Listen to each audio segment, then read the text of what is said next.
ele sua famanu malo Yesu Keriso o filo yatu le fio lo fionga le aki e po o le puleanga Samoa pia e ale po ia le tua inga sa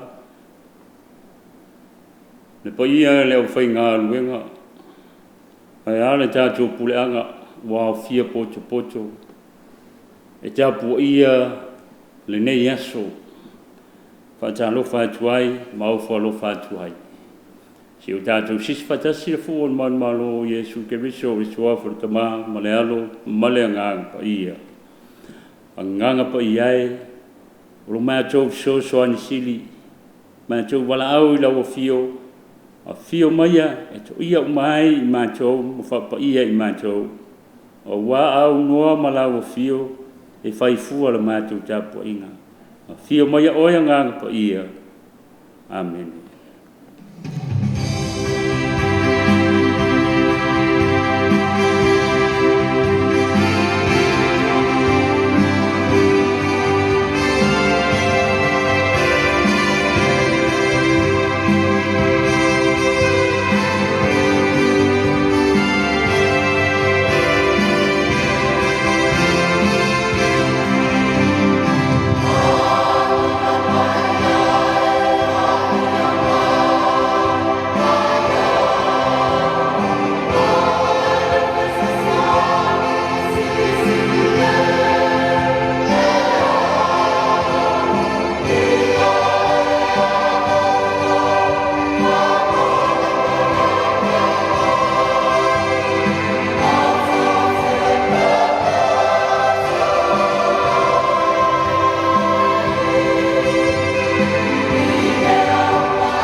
Folofolanga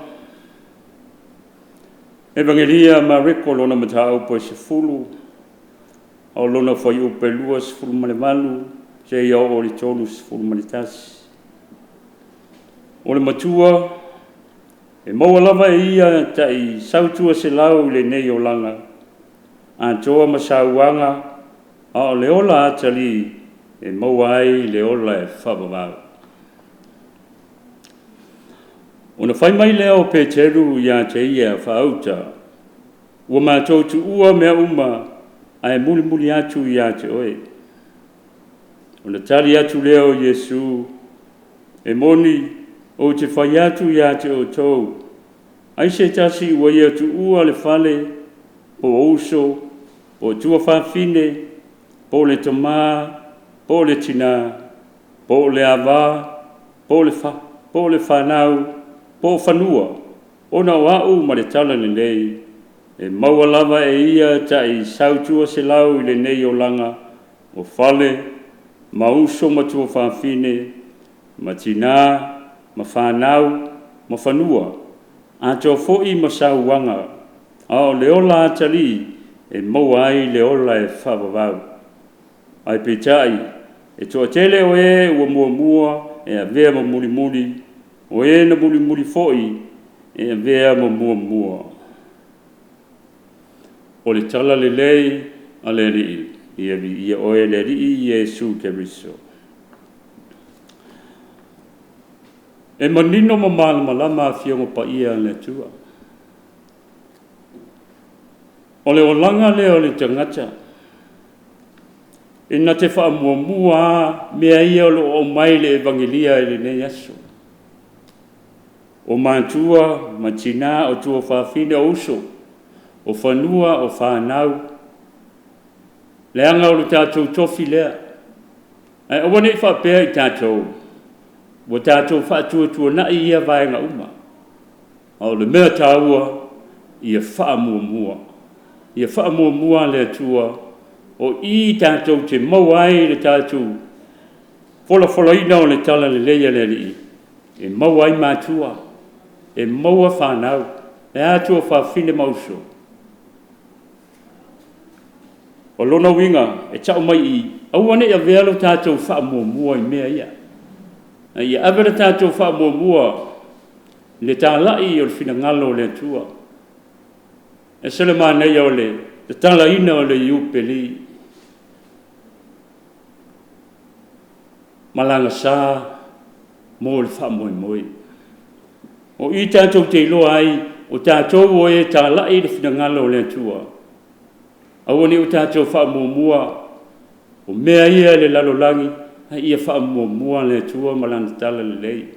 O na pine lea matau nuu, le whaamoi o le tātou malanga sā, o le ola e whaavavau.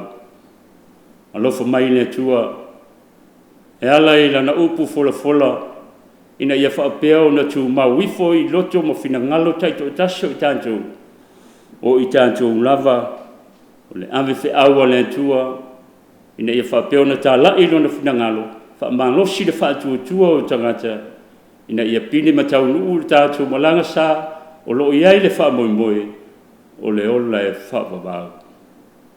Amen. Se o tātou te talo. Mā lo whaaftai le atua, wa mātou maua le nei aso, o aso e whaupopo le lunatu soifua ma le ola.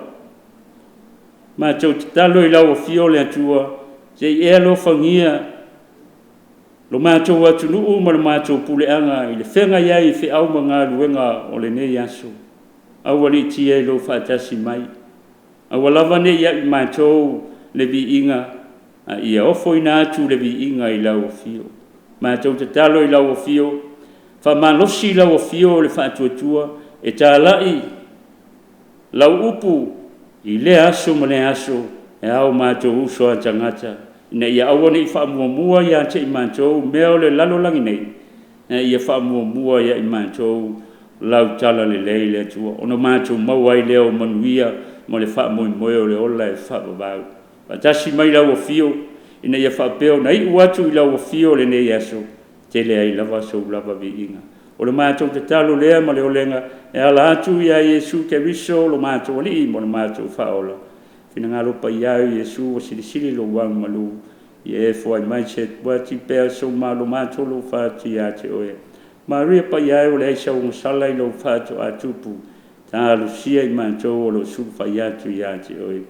Iosefo pa iai, tā lucia i mātou. Pore Niko Saverio pa iai, tā lucia i mātou. Petelo Sanele pa iai, tā lucia i mātou.